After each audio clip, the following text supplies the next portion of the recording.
વડોદરા પોલીસને ગુનો ઉકેલવામાં મોટી સફળતા મળી છે। સુરેન્દ્રનગરમાં થયેલી હાઈવે રોબરીનો ભેદ ઉકેલાયો।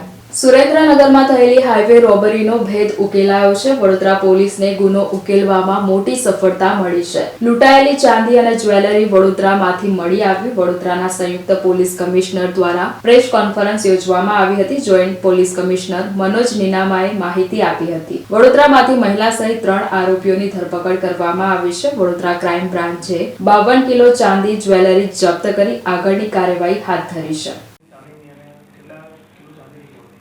એફઆઈઆર મુજબ સુરેન્દ્રનગર ખાતે જે ગુનો દાખલ થયો એમાં 107 કિલો ચાંદી અને અન્ય જ્વેલરી અને આપણે જે મળી આવેલો જે મુદ્દામાલ છે આપણી ટીમને એ બધું મળીને 55 કિલો જેવું છે અને જેની કિંમત 40 લાખ રૂપિયા થવા જાય। હા, હોઈ શકે કે આમાં જે મેઇન આરોપી છે મળ્યા નથી અને સુરેન્દ્રનગર અને અમદાવાદ ગ્રામ્ય અને અન્ય જિલ્લાની પોલીસની ટીમો મૂળ આરોપીને પકડવા માટે ટીમો બનાવીને એમની પાછળ લાગેલા છે।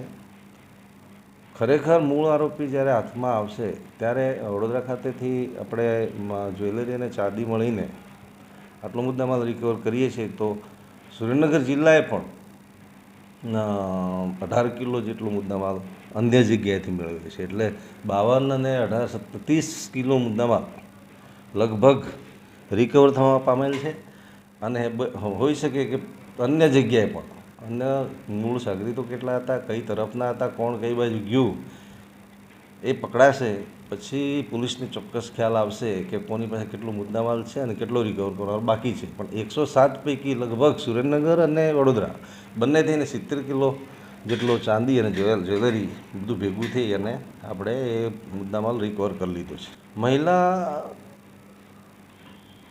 જે ઇતિહાસ છે એમાં એના પતિ અગાઉના પતિ નાના મોટા ગુનામાં વડોદરામાં સંડોવાયેલો છે, 4 ગુનામાં।